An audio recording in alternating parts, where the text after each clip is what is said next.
Hello friends, मैं चंदन तिवारी अपने YouTube channel combine exercise पे आपका स्वागत करता हूं। तो आज मैथमेटिक्स के क्यूब एंड क्यूब रूट की 5वीं क्लास है और आज हम सीखेंगे कि क्यूब जो होता है या क्यूब जैसे क्यूब के अलावा हम क्यूब रूट निकालते हैं, यदि वो दशमलव की संख्या हो तो उसका हम क्यूब कैसे निकालें या दशमलव की संख्याओं का क्यूब रूट कैसे निकालें। हमने पिछली क्लास में जो डिस्कस किया था वो हमने दशमलव की संख्या का वर्ग और वर्गमूल कैसे निकालते हैं ये हमने देखा था। आज हम देखेंगे कि दशमलव की संख्या का घन और घनमूल कैसे निकालते हैं। ठीक है, तो इसमें जो प्रश्न होंगे वो पहला टाइप हम डिवाइड करते हैं। टाइप फर्स्ट, क्या दशमलव की संख्याओं का दशमलव की संख्याओं का घन, दशमलव की संख्याओं का घन पहला टाइप कैसे निकालेंगे। पहले आपको ये पता होना चाहिए कि घन होता क्या। तो हमने पिछली क्लास में जो डिस्कस किया था कि घन कैसे होता, घन क्या होता है, किसी भी संख्या का यदि उसी संख्या में 3 बार मल्टीप्लाई किया जाए तो वो घन निकलता है, जिसको हम कहते हैं क्यूब। क्यूब मतलब होती है किसी भी संख्या की 3 पावर, तो वही आपका घन कहलाता है। जैसे एग्जाम्पल में आपको समझना हो तो 5 की बात करें तो 5 का मल्टीप्लाई यदि हम 5 के साथ 3 बार करें तो आपको होगा 125। नहीं, 5 में 5 का करेंगे तो 25 और 25 में 5 का करेंगे तो 125। तो आपको क्या पता चला कि 5 का जब आप क्यूब कर रहे हैं तो 125, यही आपका घन कहलाता है। ठीक है, और घन के साथ अगर आप दशमलव में सॉल्व करना चाहते हैं, जैसे आपको 0.5 का निकालना हो क्या क्यूब, तो आप कैसे निकालेंगे। तो इसका रूल होता है कि पहले आप अंक का क्यूब निकाल लीजिए। क्या होता है, अंक का क्यूब। तो हम करें 5 × 5 × 5, यही बात है ना। तो क्या मिला आपको 125। अब जो ये 0.5 है इसका मतलब जब भी याद रखिएगा, यदि एक अंक पे यदि दशमलव लगा हुआ है तो जो आपका घन निकलेगा, जो रिजल्ट आएगा उसके 3 अंक पे आप दशमलव लगाएंगे। याद रखिएगा, स्क्वायर की बात होती है तो जब एक अंक पे स्क्वायर होता है तो रिजल्ट में हम 2 अंकों पर लगाते हैं। किसी भी संख्या का यदि स्क्वायर निकाले, जैसे 0.5 का हम स्क्वायर निकाल रहे हों तो उस कंडीशन में जब 25 मिला, क्योंकि 5 का स्क्वायर 25, तो दशमलव के हम सिर्फ एक अंक पे दशमलव है तो उसका डबल करेंगे, 2 अंकों पे लगाएंगे। लेकिन यदि घन की बात करें, क्यूब की बात किया जाए, तो जब भी आप पॉइंट का दशमलव वाली संख्या का घन निकालेंगे तो संख्या का 3 बार मल्टीप्लाई करके हम घन निकाल लेंगे। लेकिन दशमलव जो होता है वो 3 गुना होता है। एक अंक पर अगर दशमलव है तो हम उसके 3 गुना लगाएंगे, 3 अंकों पर दशमलव लगाएंगे, ये रूल होता है। तो आपको क्या मिला, 125 मिल गया। या इसके अलावा आप दूसरे तरीके से इसी प्रश्न को देखना चाहते हो, जैसे समझिए आपका हो गया, हम लिख दिए यहाँ पे 0.09, हम लिख दिए 0.09 का क्यूब क्या होगा। ठीक है, या फिर हम यहाँ पे 09 की जगह पे हम लिख देते हैं 8, लिख देते हैं 0.08। अब इसका आप कहना है कि क्या होगा इसका क्यूब। तो दशमलव की संख्या है 0.08, क्या करेंगे हमने बताया पहले, आप 8 का क्यूब लिख लीजिए। तो 8 का क्यूब मतलब कि 8 का मल्टीप्लाई 3 बार, या 8 का क्यूब यदि आपके माइंड में याद है तो होता है 512। ठीक है, 8 का क्यूब आपने लिख लिया 512। अब 2 अंकों पे यदि दशमलव है तो दशमलव का क्यूब करेंगे, यानी तो कितने अंकों पे दशमलव लगेगा। हमने देखा कि यदि एक अंक पे है तो हमने 3 गुना किया, 3 अंक पे लगाया। यहाँ पे आपको दिख रहा है 2 अंकों पे डेसिमल लगा हुआ है, तो आप 2 का 3 गुना करेंगे तो 6 अंक होगा, 6 अंकों पे आप डेसिमल लगा दीजिए। 1 हो गया, 2 हो गया और 3 हो गया, यहाँ पे आप डेसिमल लगा देंगे। और इसका मतलब जब किसी भी संख्या से दशमलव लिखा जाता है तो दशमलव से पहले हम 0 लगा लेते हैं, तो हो गया आपका 512। ठीक है, यही आपका रूल है, इसके अलावा कोई रूल है नहीं। ठीक है, यदि आप नॉर्मली अगर आप देखना चाहते हैं कि ये 3 अंकों पे दशमलव लगता है तो क्यों लगता है, तो इसको देखने के थोड़ा एक्सप्लेन यहाँ पे करते हैं आपको। जैसे 0.5 था तो इसका क्यूब हमने किया तो आपको बताया कि आप 5 का 125 लिख दीजिए और दशमलव का 3 गुना करके आप दशमलव लगाइए। क्यों ऐसा होता है, इसको समझने के लिए आप पहले समझिए कि दशमलव को मुक्त किया जाता है। मुक्त करने के लिए यदि ऊपर एक अंक पे दशमलव है तो हम नीचे 1 पे 1 जीरो बढ़ाएंगे, 2 अंकों पे दशमलव है तो 1 पे 2 जीरो, यानी 100 का डिवाइड करेंगे। तो हमने लिख दिया दशमलव को हटाने के लिए 5/10 यानी 5/10 का हम क्यूब कर रहे हैं। अब क्या करेंगे, क्यूब मतलब होता क्या है, क्यूब मतलब होता है 3 बार किसी संख्या का उसी संख्या में 3 बार मल्टीप्लाई करना। तो यदि ऊपर का है तो अंश का अंश यानी 5 × 5 × 5 और हर है तो 10 × 10 × 10 हो गया। ये हो गया आपका 125 और ये हो गया 1000। बात समझ में आई। अब जब आप 1000 में 125 में यदि 1000 का डिवाइड करना चाहते हैं तो डिवाइड जाएगा नहीं, तो आपको क्या करना होगा, डेसिमल यूज करना होगा। डेसिमल यूज करते हैं यहाँ पे हो जाएगा 1250, आप डिवाइड कर लेंगे तो आ जाएगा 125। तो यही रूल होता है, कोई अलग से रूल आता नहीं है, ठीक है। तो हम इतनी प्रोसेस से बचने के लिए डायरेक्ट क्या करते हैं कि देख रहे हैं कि जैसे अगला हम ले लेते हैं कि 0.9 का क्यूब क्या होगा। तो आपको यदि लर्न हो तो हमने बताया था कि 743 होता है 9 का क्यूब है, 9 का क्यूब जो होता है 743 होता है। एक अंक पे दशमलव है तो 3 गुना करके लिख दीजिए, ये आपको बताया गया है। और क्यूब कैसे निकालते हैं, अगर ये आपको नहीं समझ में आ रहा है, बड़ी बड़ी संख्या 2 अंकों की 3 अंकों की संख्या का क्यूब कैसे निकालते हैं, तो आप हमारी पिछली क्लास को देखिएगा, क्यूब आपको समझ में आ जाएगा। तो यहाँ तक जो था हमने आपको बताया कि दशमलव की संख्या का घन कैसे निकालते हैं, या दशमलव कहिए या भिन्न कहिए, जैसे आपको कहा जाए। अब क्यूब रूट क्या होता है पहले वो समझ लेते हैं, फिर आपको अगले टॉपिक बताएंगे। तो सेकेंड इसका टाइप होगा दशमलव की संख्या का घन, तो आप समझ गए कि घन कैसे निकालते हैं। थोड़ा दशमलव की संख्या का घनमूल कैसे निकालते हैं उसको समझ लीजिए, ठीक।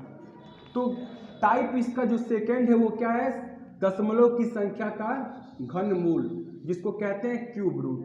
कैसे सॉल्व करते हैं, तो आपके माइंड में एक बात होनी चाहिए कि जो घनमूल जो होता है कभी भी निकालेंगे तो वो एक संख्या घन होनी चाहिए, उसी का हम घनमूल निकालते हैं, ठीक। कैसे सॉल्व किया जाता है, तो अगर आपको अभी हमने दिखाया कि 125 है, तो 125 का घनमूल कैसे निकालेंगे, किसी भी संख्या का जब 3 बार मल्टीप्लाई करते हैं तो उसका घन निकल जाता है। तो यदि किसी भी संख्या का फैक्टर किया जाए और उसका यदि 3 पेयर बनता है, उसमें से एक संख्या 12 तो वही आपका कहलाता है घनमूल। जैसे 125 को देखा जाए तो 125 का जब फैक्टर करेंगे तो 5 × 5 × 5 मिल गया। अब यहाँ पे जब 3 पेयर बन रहा है तो एक संख्या आपकी आ जाती है बाहर, और यही कहलाता है कि 125 का क्या, घनमूल। बात समझ में आई। घनमूल मतलब होता है यहाँ पे 3 घात। बात समझ में आ गई। √3 जो होती है किसी भी संख्या की 1/3 पावर करिए, घनमूल निकल जाता है। अब हम इसका देखना चाहते कि ये संख्या दशमलव में होती तो कैसे सॉल्व करते हैं। यहाँ पे हमने देखिया कि 0.125 का घनमूल क्या होगा। दशमलव में आ गए हम, तो दशमलव का बात याद रखिएगा कि जब भी आपको प्रश्न मिलेगा तो ये 3 के गुणज के रूप में डेसिमल नंबर होंगे। जैसे कि या तो 3 अंकों पे डेसिमल हो सकता है, या तो 3 का गुणज 6 अंकों पे डेसिमल हो सकता है, या 6 के बाद 9 अंकों पे डेसिमल हो सकता है। तो इसको हम कैसे सॉल्व करेंगे, तो बात वही है कि जिस तरीके से हमने अभी पिछले क्वेश्चन में देखा था कि 0.5 का जब आपने क्यूब किया था तो मिला था 0.125, लेकिन यहाँ पे जब 0.125 का क्यूब रूट करेंगे तो क्यूब रूट में वही चीजें, जैसे हमने एक अंक पे दशमलव था तो उसके घन में हमने 3 अंकों पे दशमलव लगाए, 1 2 3। उसी तरीके से जब 3 अंकों पे डेसिमल आपको दिख रहा है तो जो रिजल्ट आएगा घनमूल का, उसके एक अंक पे आप दशमलव लगाएंगे, ठीक। यानी किसी भी संख्या का 3 गुना पे दशमलव तब लगता है जब उसका हम क्यूब निकाल रहे हो, घन निकाल रहे हो। और किसी भी संख्या का 3 अंकों का घनमूल का एक अंक कब बनता है, जब उसका हम घनमूल निकाल रहे हो, ठीक है। तो घनमूल में बस यही डिफरेंट होता है। एक और चीज समझ लीजिए, एक और एग्जांपल देखिए। जैसे कि अगर हम कहें कि आपका होता है 512 किसका घनमूल है, ये किसका घनमूल है, या फिर किसका घन है। तो घन की बात करिए जो 512 होता है, इसका फैक्टर पहले कर लीजिए। तो फैक्टर जब होगा तो 8 × 8 × 8 कैसे होता है देख लीजिएगा, या इसका भी छोटा रूप होता है। जैसे कि 512 आप कैसे करेंगे, इस तरीके से 2 से पहले करेंगे, तो 2 से करेंगे तो क्या होगा, 2 दूनी 4, 2 5 10, 2 6 12। फिर 2 से करेंगे तो 2 से करेंगे तो हो जाएगा ये 128। फिर 2 से करेंगे 64, फिर 2 से करेंगे 32। फिर यहाँ पे हम आगे बढ़ा रहे हैं, ठीक है। 32 को फैक्टर करेंगे 2 से 60, फिर 2 से 8, फिर 2 से 4, 2 से 2, 2 से 1। कितना पेयर मिला?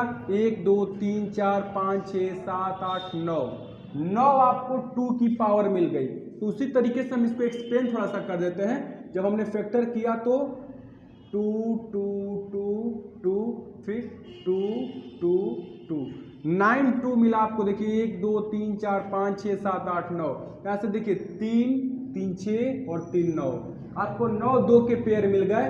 तो जिसका 3 पेयर बनता है वो संख्या एक बाहर आती है। ये एक बाहर आ गई, ये एक बाहर आ गया और ये भी एक पेयर आपका बाहर आ गया। तो रिजल्ट आपको क्या मिला? 8। ये बेसिक रूल होता है। तो इस तरीके से आपने देखा कि 512 का घनमूल क्या मिला आपको?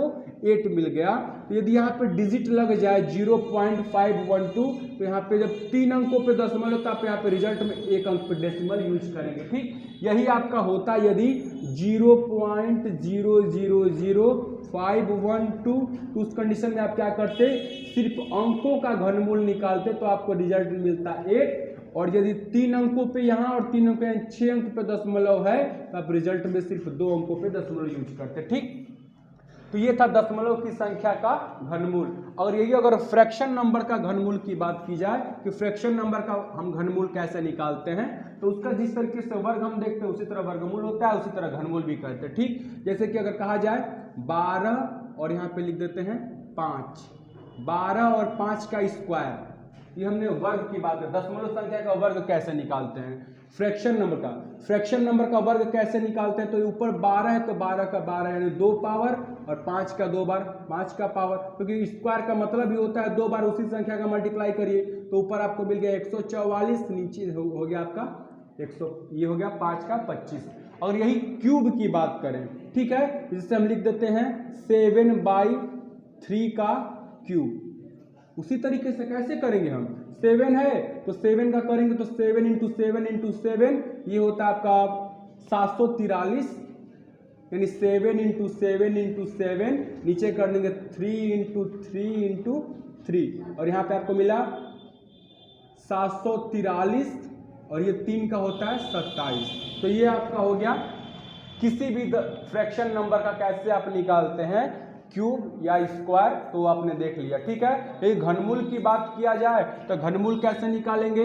जैसे आपको दे दिया जाए 512 और नीचे दे दे 64, घनमूल निकालना है। यहाँ पे हम क्यूब कर दिए तो वही बात हो गई। यहाँ पे आप करेंगे 8 × 8 × 8, इसका 3 पेयर, और नीचे जो है उसका 3 पेयर करिए तो 4 × 4 × 4, कैसे? 8 में 8 का करेंगे तो 64, फिर 8 का कर देंगे तो 512। उसी तरीके से 4 × 4 × 4। अब अगर आप चाहते हैं 4 को हम थोड़ा सा हटा देते हैं, ठीक है, ये कुछ सही नहीं लग रहा है, 125 कर देते हैं, 125। तो 125 का लिखें तो 5 × 5 × 5, कैसे मिला? 512 का 3 मल्टीपल, 8 × 8 × 8 फैक्टर, सॉरी, और 5 × 5 × 5, 125 का फैक्टर हमने कर लिया। 3 3 का पेयर बन रहा है, बाहर निकाल दीजिए 8, और ये हो गया 5। तो ये था भिन्नों का, यानी कि जो फ्रैक्शन नंबर होते हैं उसका क्यूब और स्क्वायर कैसे निकालते हैं। तो यहाँ से हमने बेसिक क्लास तो देख लिया कि जो दशमलव की संख्या का स्क्वायर या स्क्वायर रूट, दशमलव की संख्या का क्यूब और क्यूब रूट, नॉर्मल संख्या का क्यूब कैसे निकालते हैं, नॉर्मल संख्या की स्क्वायर कैसे निकालते हैं, ये क्लास कंप्लीट होती है। अब हम देखेंगे जो कि स्क्वायर और स्क्वायर रूट या वर्ग और क्यूब एंड क्यूब रूट की जो एग्जाम में प्रश्न आते हैं वो किस प्रकार के होते हैं। तो कल की क्लास में हम देखेंगे एग्जाम्स में बार बार पूछे जाने वाले प्रश्न जो वर्ग और वर्गमूल पर आधारित होते हैं या घन एवं घनमूल पर आधारित होते हैं। ठीक, तो मिलते हैं कल की क्लास में। धन्यवाद।